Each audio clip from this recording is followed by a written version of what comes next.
അമർ അക്ബർ അന്തോണി എന്ന ചിത്രത്തിൽ ഘോഷത്തിന്റെ ഭാഗമായി ഇവിടെ ഇരുന്ന ക്രൂവിനോടൊപ്പം സംസാരിക്കുകയായിരുന്നു. ഇനിയും ഒരുപാട് വിശേഷങ്ങൾ നമുക്ക് അവരോട് ചോദിച്ചറിയാനുണ്ട്, നല്ല നല്ല രസകരമായ വിശേഷങ്ങൾ. അപ്പോൾ ഒരു ഞെട്ടലോടെയാണ് എന്തായാലും ഈ വിജയം സ്വീകരിച്ചിരിക്കുന്നത്. പക്ഷെ അത്രയും കോൺഫിഡൻസ് ഉണ്ടായിരുന്നില്ല ഈ സിനിമ ഉറപ്പായിട്ട് വിജയിക്കും? കോൺഫിഡൻസ് ഉണ്ടായിരുന്നു. കാരണം വെച്ചിട്ടുണ്ടെങ്കിൽ സ്ക്രിപ്റ്റ് വായിച്ചപ്പോൾ കോൺഫിഡൻസ് ഉണ്ട്. അതുകൊണ്ട് പേരിലാണ് കുറേ വർഷങ്ങളായിട്ട് ഞാൻ സിനിമ ചെയ്യുന്നതെന്ന് പറഞ്ഞുകൊണ്ട് കുറേ കഥകൾ കേട്ടു. ഇപ്പൊ ഒരുപാട് സുഹൃത്തുക്കൾ, ഇപ്പൊ നമ്മുടെ റൈറ്റേഴ്സിൽ തന്നെ ഒരുപാട് പേരുണ്ട്. അത് ഞാൻ ചോദിക്കാമെന്നൊരു ചോദ്യമായിരുന്നു. കാരണം ഇത്രയധികം കോൺടാക്ട്സ് ഉള്ള ഒരാള് ന്യൂ കമേഴ്സ് ആയ ബിപിനെയും വിഷ്ണുവിനെ എങ്ങനെ തെരഞ്ഞെടുത്തു? മറ്റേ സ്ക്രിപ്റ്റിന്റെ ബലമാണ്. തീർച്ചയായിട്ടും അത് തന്നെയാണ്. ഇതാണ് നമ്മുടെ ആദ്യത്തെ സിനിമ എന്ന് തീരുമാനിച്ച തീരുമാനം തന്നെയാണ് ശരിക്കും പറഞ്ഞിട്ടുണ്ടെങ്കിൽ ഞാൻ എടുത്ത എൻ്റെ ജീവിതത്തിലെ ഏറ്റവും നല്ല തീരുമാനങ്ങളൊന്ന്. അപ്പോൾ അത് തൊട്ട് നമുക്ക് കോൺഫിഡൻസ് ഉണ്ട്. ഇത് നല്ല രീതിയിൽ. പിന്നെ ഒരു പേടിയെന്ന് വെച്ചിട്ടുണ്ടെങ്കിൽ ഇവർ സ്ക്രിപ്റ്റ് എഴുതി വെച്ചേക്കുന്ന സാധനം ഇവർ വായിച്ചപ്പോൾ നല്ല ചിരി ഉണ്ടായിരുന്നു. അത് ആര് കേൾക്കുമ്പോഴും, ഓരോ ആർട്ടിസ്റ്റ് കേൾക്കുമ്പോഴും അത് നല്ല ചിരിക്കുന്നുണ്ട്. കാരണം കൃത്യമായിട്ട് അതിൻ്റെ മോഡുലേഷനോടുകൂടിയാണ് അവർ പ്രസൻറ്റ് ചെയ്യുന്നത്. ഇത് ഈ പറഞ്ഞ സാധനം ഇനി സ്ക്രീനിൽ വന്നിട്ട് ജനങ്ങളുടെ മുമ്പിൽ എത്തിക്കുമ്പോൾ അത് ആ ചിരി കിട്ടിയില്ലെങ്കിൽ അതിൻ്റെ ഉത്തരവാദിത്വം ഞാനാണ്. പരിപൂർണമായിട്ടുള്ള ഉത്തരവാദിത്വം എൻ്റെ പെടലേക്ക് വരും. അത് കൃത്യമായിട്ട് അതേ മീറ്ററിൽ ഷൂട്ട് ചെയ്ത് കാണിക്കുക എന്ന് പറയുന്ന ആ ജോലി അതിൽ വിജയിച്ചു എന്ന് പറയുന്ന അങ്ങനെ ആ സമയത്താണ് നമുക്കൊരു സംവിധായകൻ എന്ന നിലയിൽ നമുക്ക് സന്തോഷം നൽകുന്നത്. അതിന് ഒരുപാട് സപ്പോർട്ട് ചെയ്തത് സുജിത് വാസുദേവ് എന്ന് പറയുന്ന വളരെ ലെജൻഡായിട്ടുള്ള ഒരു ക്യാമറമാൻ, മലയാള സിനിമയിൽ ഒരുപാട് സൂപ്പർ ഹിറ്റുകൾ നൽകിയിട്ടുള്ള സുജിത് വാസുദേവിൻ്റെ ക്യാമറ, പിന്നെ ബിജിപാലിൻ്റെ RR, പിന്നെ ബാക്കി ജോൺ കുട്ടിയുടെ എഡിറ്റിങ്, ഇതെല്ലാം ഈ സിനിമയുടെ നല്ല ഒരു സിനിമ എന്ന് പറയാൻ അതിന് കാരണക്കാരായിട്ടുള്ള ഇതിൻ്റെ പിന്നിലുള്ള ഒരു വിഭാഗമുണ്ട്. ആർട്ട്, പിന്നെ സമീറയുടെ കോസ്റ്റ്യൂം, അതെല്ലാം ഈ സിനിമയുടെ വിജയത്തിന് കാരണമാണ്. ഹ്യൂമർ ചെയ്യുമ്പോൾ, കോമിക് സിനിമകൾ ചെയ്യുമ്പോൾ സാധാരണ സിനിമ കാണുന്ന പ്രേക്ഷകന് പെട്ടെന്ന് തിരിച്ചറിയാൻ സാധിക്കാത്ത ചില ടെക്നിക്കാലിറ്റീസ് അതിൽ ഇൻവോൾവ് ആണ്. ഇപ്പം നമ്മളൊരു തമാശ സ്ക്രിപ്റ്റിൽ വായിച്ചു കഴിയുമ്പോൾ ഓക്കെ, ഈ ഡയലോഗിന്റെ ഈ പോർഷൻ വരുമ്പോൾ അത് പറയുന്ന ആളുടെ ക്ലോസപ്പ് ആയിരിക്കണം, ഇന്ന ഡയലോഗിന്റെ ഇന്ന പോർഷൻ മറ്റേ ആളുടെ മുഖത്ത് ഓവർലാപ്പായിട്ട് ആയിരിക്കണം കേൾക്കേണ്ടത്. മറ്റേ ഡയലോഗ് പറയുമ്പോൾ അത് ബാക്കി രണ്ട് ആക്ടേഴ്സിന്റെ പ്രസൻസും കൂടി ഉള്ളൊരു ഷോട്ടിലേ അത് പറയിക്കാവുള്ളൂ എന്ന് പറയുന്ന അത്തരം ടെക്നിക്കാലിറ്റീസ് ഇൻവോൾവ് ആണ്. അത് നാദൃശയ്ക്ക് കൃത്യമായിട്ട് അറിയാമായിരുന്നു. ഈ സിനിമയുടെ ഡയറക്ടർക്ക് ഏറ്റവും ആവശ്യം അതായിരുന്നു. അത് കൃത്യമായിട്ട് അറിയാം. അത് ഓക്കെ, അല്ല രാജു, അത് ഈ ഡയലോഗ് പറയുമ്പോൾ ജയൻ വേണം ഫ്രെയിമിൽ, കാരണം ജയന്റെ റിയാക്ഷനും കൂടി കാണണം. അത് കൃത്യമായിട്ട് അറിയാം. അതാണ് ഇപ്പോൾ തിയേറ്ററിൽ കാണുമ്പോൾ ചിരിക്കുന്ന ആൾക്കാർ. ഈ മാജിക്കിന്റെ ട്രിക്ക് കണ്ടു കഴിഞ്ഞിട്ടുണ്ടെങ്കിൽ നമുക്ക് മാജിക് കാണാൻ തോന്നില്ല എന്ന് പറയും. അതുപോലെ തന്നെയാണ് ഹ്യൂമർ. കാരണം ഒരു തവണ കേട്ട് കഴിഞ്ഞിട്ടുണ്ടെങ്കിൽ പിന്നെ കേൾക്കാൻ വലിയ താല്പര്യം ഉണ്ടാവില്ല. പക്ഷേ ഈ സിനിമയുടെ പ്രത്യേകത റിപ്പീറ്റ് ഓഡിയൻസ് ഭയങ്കരമാണ്. കാരണം വീണ്ടും തമാശ കേൾക്കാൻ വേണ്ടിയിട്ട്. അതെന്താണ് അതിൻ്റെ പ്രത്യേകത എന്ന് എനിക്ക് മനസ്സിലായില്ല. എനിക്ക് തോന്നുന്നു പുതിയ തമാശകളും കാര്യങ്ങളൊക്കെ ആയതിൻ്റെ പേരിലായിരിക്കും. എന്നെ സിനിമ റിലീസ് ആയ ഫസ്റ്റ് ഡേ ഒരാളെന്നെ വിളിച്ചു, ഞാൻ ചേട്ടാ ഞാൻ അമർ അക്ബർ ആന്റണി കണ്ടുകൊണ്ടിരിക്കുകയാണ്. ഓക്കെ അപ്പോൾ ഇന്റർവെലായി ഞാൻ വെളിയിൽ വന്നു, ഞാൻ ടിക്കറ്റ് എടുക്കാം ചെയ്ത പടത്തിന് അമർ അക്ബർ ആന്റണിക്ക് തന്നെ അടുത്ത ഷോ. അപ്പോൾ അയാള് അമർ അക്ബർ ആന്റണിയുടെ ഫസ്റ്റ് ഹാഫ് കഴിഞ്ഞിട്ട് ഇന്റർവെല്ലിന് പുറത്തിറങ്ങി അടുത്ത ഷോയ്ക്ക് ടിക്കറ്റ് എടുത്തിട്ട് പിന്നെ സെക്കൻഡ് ഹാഫ് കണ്ടിട്ട് പിന്നെ സിനിമ ഒന്നുകൂടെ കണ്ടു. അപ്പൊ അങ്ങനെ ആൾക്കാരെ രസിപ്പിച്ചൊരു സിനിമയാണെന്ന് തോന്നുന്നു എനിക്ക്. അപ്പൊ എന്താ പറയാ, അപ്പൊ സംവിധായകൻ എന്ന നിലയിൽ നാദിഷയ്ക്ക് എന്തായാലും ഞെട്ടി. ആദ്യത്തെ സിനിമ സൂപ്പർ ഹിറ്റ് ആയാലും ഒരുപാട് സന്തോഷം. അഭിനേതാക്കൾ നിലയിൽ നിങ്ങളും ഞെട്ടിയോ? നാദിഷയ്ക്ക് എന്ന സംവിധായകനെ ഓർത്ത് ഞെട്ടിയോ? കാരണം നമുക്കൊരു പ്രതീക്ഷ ഉണ്ടായിരുന്നു. പക്ഷെ ഇത്രയും ഗംഭീരമായി സന്തോഷമാണ്, ഞെട്ടലല്ല. ഞാൻ ഡബിങ് കഴിഞ്ഞപ്പോൾ ഞാൻ നാദിഷയ്ക്കനെ വിളിച്ച് പറഞ്ഞാണ് സിനിമ സൂപ്പർ ഹിറ്റ് ആണ്. ഞാൻ പറഞ്ഞു സിനിമ വലിയ വിജയമാവും. പക്ഷെ ആക്ച്വലി ഇതിപ്പോ ഒരു വലിയ വിജയം അല്ലല്ലോ, ഒരു സംഭവിക്കുന്ന ഒരു ആൾക്കാർ സ്വീകരിച്ചിരിക്കുന്ന ഒരു മാഗ്നിറ്റ്യൂഡ് എന്താണെന്ന് നമുക്കിപ്പോൾ അറിയാം. ഒരു വളരെ വലിയ വിജയം, ഒരുപാട് പ്രേക്ഷകർ കാണാൻ പോകുന്ന, ഒരുപാട് കളക്ഷൻ വരാൻ പോകുന്ന ഒരു സിനിമയാണ്. അപ്പൊ ഇത്ര ഒരു വലിയൊരു ഇത് ആഗ്രഹമുണ്ടെങ്കിലും പ്രതീക്ഷിക്കുന്നത് ശരിയല്ലല്ലോ. പക്ഷെ സിനിമ വിജയിക്കുമെന്ന് എനിക്കൊരു ഡബിങ് കഴിഞ്ഞപ്പോൾ എനിക്ക് നല്ല വിശ്വാസമുണ്ട്. ഞാൻ എൻ്റെ പ്രൊഡ്യൂസേഴ്സിലെ ഒരാളായ ആലൻ ആന്റണിയോടും ഞാൻ അപ്പം തന്നെ വിളിച്ചു പറഞ്ഞു, അതെന്തായാലും നിങ്ങൾക്ക് നല്ല കാശ് കിട്ടും ഈ സിനിമയിൽ. കാരണം എനിക്ക് സിനിമ ഡബിങ് കഴിഞ്ഞപ്പോൾ എനിക്ക് ഈ നാഷിക ഈ പറഞ്ഞ കാര്യമാണ്, നമ്മൾ സ്ക്രിപ്റ്റ് വായിച്ചിട്ട് നമ്മൾ ചിരിച്ചത് സ്ക്രീനിൽ അതുപോലെ ചിരിപ്പിക്കുന്നുണ്ടോ എന്നുള്ളത് മാത്രമായിരുന്നു ഇതിന്റെ ചോദ്യം. അത് അതുപോലെയും അതിനേക്കാളും സ്ക്രീനിൽ ചിരിപ്പിക്കാൻ നാഷികയ്ക്ക് സാധിച്ചു. ചില സിനിമകൾ കണ്ടിട്ടില്ലേ, സ്ക്രീനിൽ മാത്രം നിൽക്കും, ഇങ്ങോട്ട് വരില്ല അല്ലേ? ഇത് ഇങ്ങോട്ടും കൂടി ഒന്ന് ആലോചിച്ച് നോക്കുക. അതായത് മാസ് ഫിലിമിൽ ചിരിപ്പിക്കാൻ പറ്റും, കണ്ണ് നനയിക്കുക എന്ന് പറയുന്നത് ഇത്തിരി പ്രശ്നമാണ്. ഇതെല്ലാം പറ്റുന്നുണ്ടെന്നുള്ളടത്താണ് കാര്യം. ഒരുപാട് വർഷങ്ങൾക്ക് ശേഷമാണ് ശരിക്കും നമുക്കറിയാം റാംജി റാവ് സ്പീക്കിംഗ് പോലെയുള്ള അത്രയും സിറ്റുവേഷൻ ഹ്യൂമറുള്ള ഒരു ചിത്രം. പഴയ നല്ല ഹ്യൂമറസ് സിനിമകളെ ഭയങ്കരമായി ഓർമ്മപ്പെടുത്തുന്ന പോലൊരു സിനിമ കൂടിയാണ് അമർ അക്ബർ അന്തോണി. കാരണം നമ്മുടെ ഹ്യൂമർ എന്ന് പറയുന്നത് സ്ലാപ്സ്റ്റിക് അല്ല, ഒരുപാട് നല്ല ഹ്യൂമർ സിറ്റുവേഷൻസിലൂടെ ഈ കഥാപാത്രങ്ങൾ കടന്നു പോകുന്നു. അപ്പൊ അങ്ങനെയുള്ള back to back every minute ജനങ്ങളെ പൊട്ടിച്ചിരിപ്പിക്കുന്ന ഹ്യൂമർ ശരിക്കും അടുത്ത കാലത്തൊന്നും ഒരു സിനിമയിൽ ഉണ്ടായിട്ടില്ല. അത് ഭയങ്കരമായിട്ട് സിനിമയ്ക്ക് വർക്ക് ചെയ്തു. നെറ്റിച്ചുളിക്കേണ്ട തമാശകളും അല്ല. തീർച്ചയായിട്ടും. എല്ലാവർക്കും എൻജോയ് ചെയ്യാൻ പറ്റുന്ന തമാശകളായിരുന്നു. ഇപ്പോൾ നമ്മളൊരു സിനിമ എടുക്കുമ്പോൾ നമ്മൾ ഒന്നില്ലെങ്കിൽ നമ്മുടെ ജീവിത അനുഭവങ്ങൾ അതിലെവിടെയെങ്കിലും ഒക്കെ ഉണ്ടാവും, അല്ലെങ്കിൽ നമ്മൾ കേട്ട കഥകൾ ഉണ്ടാവും, അല്ലെങ്കിൽ പൂർണ്ണമായിട്ടും സാങ്കല്പികമായിരിക്കും. അപ്പോൾ എനിക്ക് ചോദിക്കാനുള്ളത്, നിങ്ങൾക്ക് എല്ലാവർക്കും എപ്പോഴാണ് പട്ടായക്ക് പോകാനുള്ള ആഗ്രഹം ആദ്യമായിട്ട് പഠിക്കുമ്പോൾ എനിക്ക് തുടങ്ങിയിരുന്നു. ജയന് 9th പഠിക്കുമ്പോ ഇന്ദ്രന് 4th പൃഥ്വിന്റെ ചേട്ടൻ ആഗ്രഹിച്ചപ്പോ പട്ടായയിലാണ് ജനിച്ചത്. ഞാൻ സത്യത്തിൽ തായ്ലൻഡിൽ പട്ടായ എന്ന് പറഞ്ഞൊരു സ്ഥലം ഉണ്ടെന്ന് ഞാൻ അറിയുന്നത് മറ്റേ നമ്മുടെ പടത്തിന്റെ ഷൂട്ടിങ്ങിന് ലോലിപോപ്പിന്റെ എങ്ങനെ സത്യങ്ങൾ വെളിപ്പെടുത്താൻ ഇവിടെ ചേട്ടനുണ്ട്. അതിന് ഞാൻ നാദൃശിക്കടുത്ത് ചോദിക്കാം. ഞാനിപ്പോ അടുത്തിടയ്ക്ക് ഞാനിപ്പോ കഴിഞ്ഞ ഒരാഴ്ചക്ക് മുമ്പ് ഞാൻ തായ്ലൻഡിൽ പോയിരുന്നു. എന്റെ വൈഫൊക്കെ ആയിട്ട് ഞാൻ പോയിരുന്നു. അപ്പൊ അവിടെ പോയിട്ട് എവിടെയെങ്കിലും ഏതെങ്കിലും റെസ്റ്റോറന്റിൽ സീറ്റ് കിട്ടിയില്ലെങ്കിൽ മേ ഇന്ദ്രജിത് കാദ്മി എന്ന് പറഞ്ഞു. അവന്റെ വിസിറ്റിംഗ് കാർഡ് അവിടെ നിന്ന് ഇവിടെ നിന്ന് കിട്ടുന്നു. അപ്പൊ ഇപ്പൊ നാദൃശിക്ക് ഈ സിനിമയുടെ വിജയം ആഘോഷിക്കാൻ പട്ടായക്ക് പോയാൽ ഈ കൂട്ടത്തിൽ ആരെ കൂടെ കൊണ്ടുപോകും? ഒരാളെ അല്ല, ഞാൻ വേറെ കാര്യട്ടെ, ഞാൻ പട്ടായക്ക് ആഘോഷിക്കാൻ വേണ്ടി ഇവരെ കൊണ്ടുപോയിട്ട് എന്താ കാര്യം? അല്ലാതെ ഇവരാരെയും കൊണ്ടുപോകല, അല്ലാതെ അപ്പൊ എന്തായാലും അത് എനിക്ക് സ്ക്രിപ്റ്റ് റൈറ്റേഴ്സിനോട് ചോദിക്കേണ്ട ചോദ്യമാണ്, അവർക്ക് എന്ത് മുതലാണ് ഈ ആഗ്രഹം തോന്നിയെന്നുള്ളത്. ഇവര് പോയിട്ടുണ്ട്.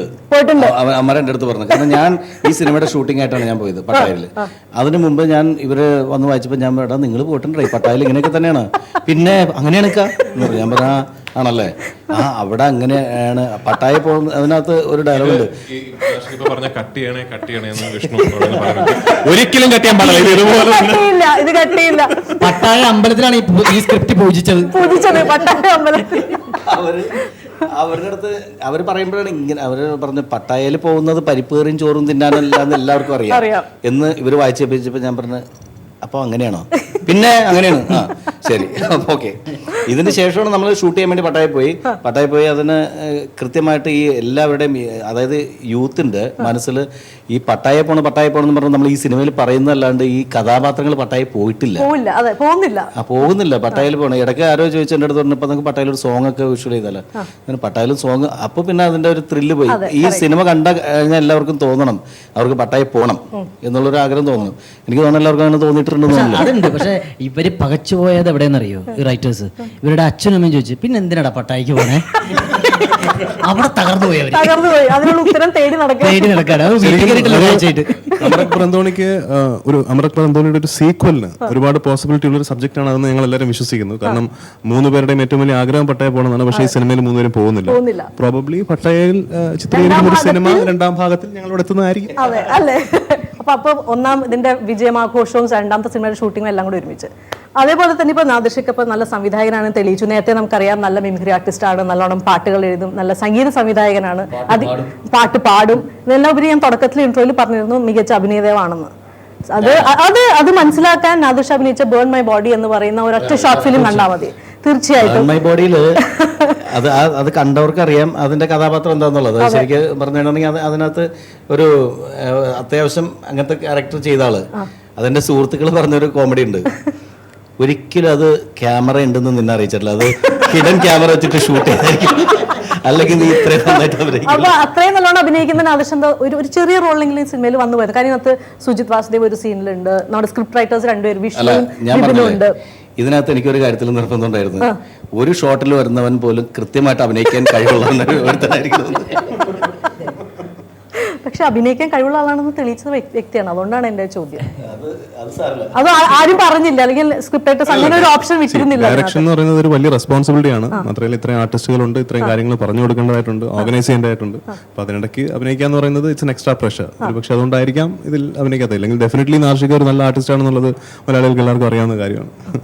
അപ്പോൾ എന്തായാലും അമർ അക്ബർ അന്തോണി സൂപ്പർ ഹിറ്റായിട്ട് തന്നെ ഇങ്ങനെ മുന്നേറട്ടെ എന്ന് പ്രാർത്ഥിക്കുകയാണ്. ഇനിയും ഒരുപാട് പ്രേക്ഷകരിലേക്ക് എത്താനുണ്ട്. സിനിമ റിലീസായതേ ഉള്ളൂ.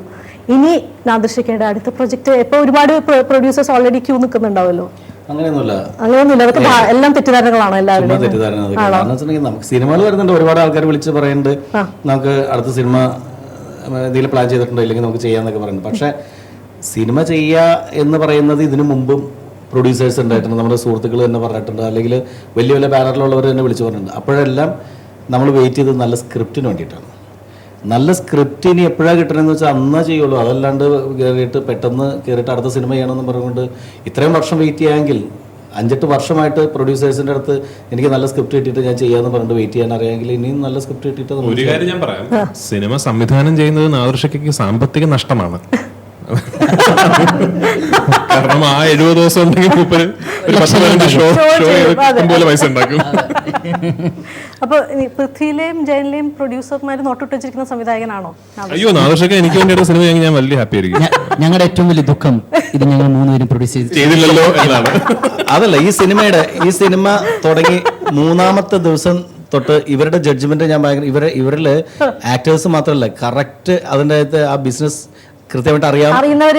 അതായത് നമ്മൾ ഒരു മുഴുവൻ മുമ്പേ അറിയാൻ പറ്റും എന്നുള്ളതിന് തെളിവ് എന്താണെന്ന് വെച്ചിട്ടുണ്ടെങ്കിൽ ഇവർ 3 പേരോട് പറഞ്ഞതിൻ്റെ അടുത്ത് പറഞ്ഞു, നാഷിക ഈ പടം ഞങ്ങൾ വേണമെങ്കിൽ പ്രൊഡ്യൂസ് ചെയ്യാട്ടോ, ആന്റണി ചേട്ടൻ്റെ അടുത്തും ഡോക്ടറുടെ അടുത്തും കൂടി പറയൂ, ഞങ്ങൾ വേണമെങ്കിൽ പാർട്ണർഷിപ്പ് ആകാം. കാരണം അവർക്ക് അത്രയും കോൺഫിഡൻസോടുകൂടി സംസാരിക്കാൻ അവരുടെ ജഡ്ജ്മെന്റ് കൃത്യമാണ് ബിസിനസിന്റെ കാര്യത്തിൽ. അപ്പോൾ ഏതായാലും അക്കാര്യത്തിലും ഞാൻ ആന്റണി ചേട്ടനോട് ചോദിച്ചപ്പോൾ ആന്റണി ചേട്ടൻ പിന്നെന്താ എടുത്തോന്ന് പറഞ്ഞു. ഞാൻ അപ്പൊ വീട്ടിൽ പോയിട്ട് ചെക്ക് എഴുതിയാ തിരിച്ചു വന്നപ്പോ സീരിയസ് ആയിട്ട് എടുത്തോ, തമാശ. അപ്പൊ എന്തായാലും നാദൃശയ്ക്ക് ഇത്രയും നല്ല ക്രൂയുടെ കൂടെ ഒരു ഫസ്റ്റ് സിനിമ കിട്ടി, ഹിറ്റായിക്കൊണ്ടിരിക്കുന്നു സിനിമ. ഇനി സംവിധായകൻ എന്നുള്ള രീതിയിലാണോ കൂടുതൽ കോൺസെൻട്രേറ്റ് ചെയ്യാൻ ആഗ്രഹിക്കുന്നത്, അല്ലെങ്കിൽ അല്ല, സംവിധായകൻ എന്നുള്ള നിലയിൽ ഇപ്പോൾ നമുക്ക് ഒരു ശരിക്കും പറഞ്ഞ ഉത്തരവാദിത്വം കൂടുതലാണ്. ഒരു സിനിമ നല്ല സിനിമ ചെയ്തു, അതിൻ്റെ ഒരു വളരെ സന്തോഷമുണ്ട് എന്ന് വെച്ചിട്ട് ആ സിനിമ വളരെ സൂപ്പർ ഹിറ്റായി, അതിൻ്റെ സന്തോഷമുണ്ട്. പക്ഷെ പെട്ടെന്ന് എടുത്തു ചാടിയിട്ട് നമ്മൾ ഇനി ഞങ്ങൾ വേറെ ഒന്നും ചെയ്യില്ല, അല്ലെങ്കിൽ ഞാൻ ഇനി സിനിമ സംവിധാനം മാത്രമേ ഉള്ളൂ എന്ന് പറഞ്ഞിട്ട് അങ്ങനെയുള്ള പണിയൊന്നും ഇട്ടാ ഗാനോടൊക്കെ പോകും. പക്ഷെ ഉത്തരം ഞാൻ പറയാം. നാദിർഷ എന്ന് പറഞ്ഞ വ്യക്തി ഇനി പ്രൈമറിലി ഡയറക്ടറാണ്, ഫിലിം ഡയറക്ടറാണ്. അതായിരിക്കണം ഫസ്റ്റ് പ്രയോറിറ്റി എന്നാണ് ഇവരുടെ അഭിപ്രായം. അതാണ് ഇത്രയും നാള് അത് ചെയ്തില്ലെന്നേ ഉള്ളൂ, പക്ഷേ സിനിമ സംവിധായകനാണ്. എടാ ഇനി ആ പേരിലാണ്ട് ആ സ്റ്റേജ് പ്രോഗ്രാമിന്റെ പൈസ കൂട്ടാൻ പോണേ. ആരാന്നറിയോ നീ? ഞാൻ ഇതിന്റെ കൂടെ ഒരു പബ്ലിസിറ്റി ഗാനോളക്കൊക്കെ പോകാറുണ്ട് ഇനിയും എന്ന് വെച്ചിട്ട് ഗാനോളക്ക് വിളിക്കാതിരിക്കണ്ട. സംവിധായകനും ആക്ടറും എല്ലാം അല്ലേ? അങ്ങനെ ഒരു പദവി കൂടെ അതില് ആഡ് ചെയ്ത് പറഞ്ഞാൽ മതി. ഇനി ഗാനമേളയ്ക്ക് വിളിക്കണം. അങ്ങനല്ല, ഇനി ഗാനമേളയ്ക്ക് പോകുമ്പോൾ ആദ്യം പാടുന്നത് സ്വന്തം ട്യൂൺ ചെയ്ത പാട്ടായിരിക്കും. ഇല്ല, ഇന്നവരെ എല്ലായിടത്തും പഠിക്കണ ശങ്കരൻ മാറ്റമൊന്നുമില്ല. പക്ഷേ വേറൊരു കാര്യം വെച്ചിട്ടുണ്ടെങ്കിൽ നമുക്കൊരു സിനിമ ചെയ്യുക എന്ന് പറയുന്ന ഒരു കാര്യത്തിൽ ഒരുപാട് സ്നേഹവും കാര്യങ്ങളൊക്കെ ഇത്രയും ഈ ഒരു സിനിമ സംഭവിച്ചതാണ്. അതുപോലെ നല്ലൊരു കഥയും കാര്യങ്ങളൊക്കെ ആയിട്ട് നമ്മൾ ഒരു സിനിമയായിട്ട് വരണം, അല്ലെങ്കിൽ പ്രേക്ഷകർ നമ്മൾ ഇന്ന് എക്സ്പെക്ട് ചെയ്യുന്നത് ഇതിലും വലിയൊരു സിനിമയായിരിക്കും. അപ്പോൾ അത് കൊടുക്കാനുള്ളൊരു ഉത്തരവാദിത്തം കൂടുതലാണ്. അതിൻ്റെ പിന്നിലായിരിക്കും ഇനിയുള്ള ശ്രദ്ധ. മറ്റുള്ള മുമ്പ് ശ്രദ്ധിച്ച പോലെയല്ല, ഇനിയൊരു നല്ല സബ്ജക്റ്റിന് വേണ്ടിയിട്ട് നമ്മൾ തിരയാനായിട്ടുള്ള മറ്റുള്ള കാര്യങ്ങളിൽ ഇടപെടുന്നതിനേക്കാൾ കൂടുതൽ നല്ല സബ്ജക്റ്റിന് വേണ്ടിയിട്ട് ഓടി നടക്കും അല്ലേ? ഇപ്പോൾ നാദിർഷയ്ക്ക് ഇത്രയും വർഷമായിട്ട് ഈ ഫീൽഡ് ഉള്ളതുകൊണ്ട് ഞാൻ ചോദിക്കുകയാണ്, ഒരു സിനിമ എന്തെങ്കിലും ഒരു സിനിമ എടുക്കുമ്പോൾ അല്ലെങ്കിൽ സംവിധാനം ചെയ്യുമ്പോൾ എനിക്ക് ഉറപ്പായിട്ടൊരു റോള് വരണം, നീ എനിക്ക് ഒരു ചാൻസ് തരുന്ന ഒരുപാട് സുഹൃത്തുക്കൾ പറഞ്ഞിട്ടുണ്ടാവാമായിരിക്കാം, എനിക്കറിയില്ല. അവർക്ക് എല്ലാവർക്കും ചാൻസ് കൊടുക്കാൻ സാധിച്ചോ? ഇല്ല. കാരണം വെച്ചിട്ടുണ്ടെങ്കിൽ എൻ്റെ കൂടെ മിമിക്രിയിൽ ഉണ്ടായിരുന്ന ഒരുപാട് ആർട്ടിസ്റ്റുകൾ, അതായത് മിമിക്രി കാസറ്റുകൾ ചെയ്തുകൊണ്ടിരിക്കുന്ന സമയത്ത് അന്ന് വീഡിയോ കാസറ്റ് മാവേലി കൊമ്പത്തൊക്കെ ചെയ്യുമ്പോൾ ജയൻ മിമിക്രിക്കാരനായിരുന്ന സമയത്ത് എൻ്റെ അടുത്ത് ചാൻസ് വെച്ചിട്ടുണ്ട്. അന്ന് വേറെ മിമിക്രി ട്രൂപ്പിൽ ആർട്ടിസ്റ്റാണെന്ന് പറഞ്ഞിട്ട് നമ്മൾ കൊടുത്തിട്ടില്ല. അതിനുശേഷം ജയൻ സിനിമാ നടനായതിന് ശേഷം ജയൻ വന്നിട്ട് ഇരിക്കുക, ഞാനിപ്പോൾ സിനിമാ നടനാണ്, ഇനി നിങ്ങളുടെ മിമിക്രി കാസറ്റിൽ കയറാൻ പറ്റില്ല. അപ്പോൾ എനിക്ക് ഭയങ്കരമായിട്ട് പാവം തോന്നി. കാരണം ആ സമയത്ത് ഞാൻ വിളിക്കാന്ന് എനിക്ക് കുറ്റബോധം തോന്നി. അപ്പോൾ ഇത്രയും വർഷമായിട്ട് അങ്ങനെ വന്ന ആളാണ് ജയൻ ശരിക്കും. അതിനുശേഷം ആ സമയത്തൊക്കെ എൻ്റെ കൂടെ മിമിക്രി കാസറ്റിൻ്റെ കൂടെ നിന്ന് ഒരുപാട് ആർട്ടിസ്റ്റുകളുണ്ട്. കോട്ടയം നസീർ, നവാസ്, അവരെല്ലാവരും ആ പകൽ നമ്മളുടെ കൂടെ നിന്ന്. പക്ഷെ അവർക്ക് ആർക്കും ഈ പടത്തിൽ വേഷം കൊടുക്കാൻ പറ്റില്ല. ഇപ്പോൾ സെലിം കുമാർ എൻ്റെ ഏറ്റവും അടുത്ത സുഹൃത്തുക്കളിൽ ഒരാളാണ്. അശോകൻ ചേട്ടൻ, മണി, അവരാരും ഈ സിനിമയിൽ അവരാരും ഈ സിനിമയിലില്ല. പക്ഷേ ഈ സിനിമ കാണുമ്പോൾ അവർക്കറിയാം ഞാൻ എന്തുകൊണ്ടാണ് അഭിനയിപ്പിക്കാത്തത് എന്ന് വെച്ചിട്ടുണ്ടെങ്കിൽ അവരോടുള്ള ഇഷ്ടം കൊണ്ടാണ്. ഒരു സീൻ വെച്ചിട്ട് ഒരു പാസിംഗ് ഷോട്ടിലും കാര്യത്തിലൊക്കെ വേണ്ടിയിട്ട് അവരെ കൊണ്ടുവന്നു. അത് അവർ അത്രയും വലിയ ആർട്ടിസ്റ്റുകളെ കൊണ്ടുവന്ന് മിസ്യൂസ് ചെയ്യാനായിട്ടുള്ള ആ സൗഹൃദം നഷ്ടപ്പെടുത്തണ്ടല്ലോ എന്ന് കരുതിയാൽ അവരോടുള്ള ഇഷ്ടം കൊണ്ടാണ് കൊടുക്കായിരുന്നത്. അപ്പോൾ ഷഫീഖിന് എന്തായാലും ഈ സിനിമ ഒരുപാട് നല്ല നല്ല ചിത്രങ്ങളിലേക്കുള്ള വഴി ഒരുക്കുന്നുള്ള കാര്യത്തിൽ ഒരു ഡൗട്ടുണ്ടോ ചെയ്യാം? 3 നായകന്മാര് 3 പേരും സെപ്പറേറ്റ് സിനിമ ചെയ്യണവരാണ്. ഇവരുടെ പടങ്ങളിൽ തന്നെ വില്ലനെ കിട്ടാൽ മതി. വില്ലനായി മാത്രം ഒതുങ്ങി പോകണ്ട, വില്ലനായി മാത്രം ഒതുങ്ങി പോകേണ്ട ആളല്ല. അപ്പോൾ ഷഫീഖിന് നല്ലൊരു സിനിമാ ഭാവി ആശംസിക്കുന്നു. നിങ്ങൾ 3 പേരും ഓൾറെഡി പ്രൂവ് ചെയ്ത് കഴിഞ്ഞ വ്യക്തികളാണ്, നടന്മാരാണ്, കലാകാരന്മാരാണ് അല്ലേ? എന്താ ഒരിക്കലും പ്രൂവ് ചെയ്ത് കഴിയുന്നില്ലല്ലോ. സിനിമ കഴിയുമ്പോഴും നമ്മള് ഈ പറഞ്ഞ പോലെ എന്താ പറയാ, ഓരോ സിനിമ കഴിയുന്തോറും നമുക്ക് എത്ര കുറച്ചറിയാമെന്ന് നമ്മൾ തിരിച്ചറിയാണ്. അത് നമ്മള് it's A very constant learning process. നമ്മൾ വിചാരിക്കും ഓക്കെ നമ്മളിപ്പോ ഇത് പഠിച്ചു അത് പഠിച്ചു ഇന്ന് അടുത്തൊരു പടം കഴിയുമ്പോൾ വേറെ ഒരു കാര്യം നമ്മൾ ഡിസ്കവർ ചെയ്തു സിനിമയെ പറ്റി. പക്ഷെ ഓരോ കാര്യം ഡിസ്കവർ ചെയ്യുമ്പോഴും നമുക്ക് അറിയാത്ത വേറൊരു 3 കാര്യങ്ങൾ നമ്മൾ തിരിച്ചറിയും. ഇനി എന്തൊക്കെ പഠിക്കാനുണ്ട് എന്നുള്ള എൻ്റെ വലിയൊരു തിരിച്ചറിവാണ്. അപ്പൊ നാദർഷികയ്ക്ക് അടുത്ത സിനിമ ചെയ്യാനായിരിക്കും കോൺഫിഡൻസ് കുറവ്. ആക്ച്വലി ഒറ്റയ്ക്ക് ഇരിക്കുമ്പോൾ അത് ആലോചിക്കും. ഇപ്പൊ ചിന്തിക്കും ഞാനൊരു സിനിമ ഒരു വലിയ സിനിമ ചെയ്തു, ഒരു ഭയങ്കര വലിയ വിജയമായി, രണ്ടാമത്തെ സിനിമ തുടങ്ങാൻ പോകുമ്പോഴായിരിക്കും ആലോചിക്കുക ഞാൻ ആദ്യത്തെ സിനിമയിൽ അതൊന്നും ആലോചിച്ചിട്ടില്ല, ഇനി ഇതൊക്കെ ആലോചിക്കണമല്ലോ. അത് സിനിമയിൽ എപ്പോഴും ഉണ്ടാവുന്നതാണ്. പ്രഷർ കൂടി ഇവിടെ. അയ്യോ ഡെഫിനറ്റ്ലി. അൺസർട്ടനിറ്റി, അനിശ്ചിതാവസ്ഥ എന്ന് പറയുന്നത് എല്ലാ സിനിമാക്കാരുടെ കൂടെയും സഞ്ചരിക്കുന്ന ഒരു കാര്യമാണ്. അത് തന്നെയാണ് ഈ ഒരു ഫീൽഡിന്റെ ബ്യൂട്ടി എന്ന് പറയുന്നത്. അടുത്ത സിനിമ വിജയിക്കുമോ അല്ലെങ്കിൽ അല്ലാതാവുമോ നമുക്കൊന്നും അറിയില്ല. പക്ഷെ നമ്മൾ എല്ലാവരും ഒരു 100% എഫേർട്ട് ഇട്ട് നമ്മളൊരു സിനിമ ചെയ്യുന്നു. പക്ഷെ എപ്പോഴും ഒരു അൺസർട്ടനിറ്റി ഉണ്ട്, എന്ത് സംഭവിക്കും എന്നുള്ളതിന്റെ. അത് സിനിമയുടെ ഒരു സുഖമാണ്. That's a beauty about cinema.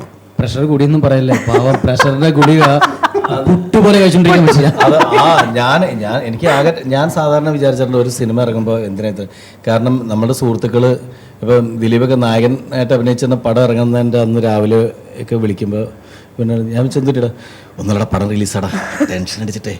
അപ്പം ഞാൻ എന്തിനു ടെൻഷൻ അടിക്കണം എന്നൊക്കെ പറഞ്ഞിട്ട്. പക്ഷേ എൻ്റെ സിനിമ ഇറങ്ങുന്ന ദിവസമല്ലോ ടെൻഷൻ അടിച്ചിട്ട് ഈ ജയൻ പറഞ്ഞ പോലെ ഞാൻ വൈഫിൻ്റെ അടുത്ത് പറഞ്ഞു അവിടെ പ്രഷറിന്റെ ഗുളി ഉണ്ടെങ്കിൽ അത് വെച്ചിട്ട് പുട്ടുണ്ടാക്കി അത്രയും ടെൻഷൻ ആയിരുന്നു ഭയങ്കരമായിട്ട്. നമുക്ക് എന്താ അറിയോ 9:30 മണിക്ക് നമ്മുടെ സിനിമയുടെ ആദ്യത്തെ ഷോ മൾട്ടിപ്ലക്സിൽ സ്റ്റാർട്ട് ചെയ്യും.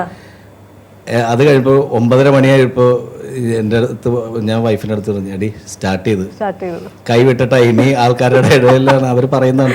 കാരണം ആ സമയത്ത് ഞാൻ വീട്ടിലേക്ക് ഒക്കെ ചെല്ലുമ്പോൾ നമുക്ക് ഇരിക്കുന്നത് ആ ഒരു അവസ്ഥ, ഒരു സ്റ്റേജ് ഇരിക്കാൻ പറ്റുന്നില്ല, നിൽക്കാൻ പറ്റുന്നില്ല. അത് വല്ല അതെ എനിക്ക് വേറൊരു എന്താണ് നമുക്ക് വല്ലാത്തൊരവസ്ഥ. നമുക്ക് ഇവിടേക്ക് ഇങ്ങനെ പൊട്ടിപ്പോകും. കാരണം എന്താണ് ജനങ്ങൾ പറയാൻ പോണത്, ഇതിന്റെ റിസൾട്ട് ഇന്റർവെൽ ആകുമ്പോൾ ഫസ്റ്റ് എൻ്റെ അടുത്ത് KS പ്രസാദാണ് വിളിച്ചിട്ട് പറഞ്ഞത് എടാ ഞാൻ തിയേറ്ററിലുണ്ട് എന്ന് പറഞ്ഞപ്പോൾ ഞാൻ ഇനി എന്താ പറയാൻ പോണെന്നുള്ളത് അതാ. അപ്പം ഞാൻ എങ്ങനെയുണ്ട് എടാ നല്ല രസമുണ്ട്, ഇന്റർവെല്ലൊരു ഓക്കെ, അത് കഴിഞ്ഞിട്ട് ഞാൻ നോക്കിയിട്ട് പറയാം. ഓക്കെ അതാണ്. അപ്പൊ പിന്നെ ബാക്കിയും കൂടി നമുക്ക് അത് കഴിഞ്ഞിട്ട് ഇങ്ങനെയുള്ള ഓരോ റിസൾട്ട് നമ്മൾ ആ ഒരു ദിവസം എന്ന് പറയാം. ശരിക്കും 2015 ഒക്ടോബർ 16 എന്ന് പറയുന്ന ദിവസം ഒരിക്കലും ഞാൻ മറക്കില്ല. പ്രസവ വേദന അനുഭവിച്ച ദിവസമാണ്. പിന്നെ ലോകം തിരിച്ചറിഞ്ഞു വലിയ സംവിധായകനെ. എനിക്കും ജയനും ആ ഒരു ദിവസം ഒരേ ദിവസം വന്നതാണല്ലേ.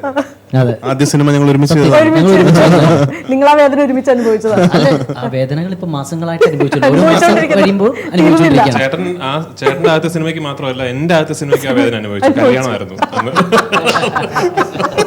അതെ, നന്ദനം ഇറങ്ങുന്ന ദിവസമാണ് ഞാൻ കല്യാണം കഴിക്കുന്നത്. അത് വല്ലാത്തൊരു വേദനയായിരുന്നു. ഈ സിനിമ ഏതെങ്കിലും ഒരു ഘട്ടത്തില് ഇത് വേണ്ടിയിരുന്നില്ല, ഞാൻ എന്തിനാ അതിനകത്ത് ചാടിയാൻ തോന്നിയിട്ടുണ്ടോ എപ്പോഴെങ്കിലും ഏതെങ്കിലും ഒരു ദിവസം? എനിക്ക് തോന്നിയിട്ടില്ല. ഇനി പ്രൊഡ്യൂസർ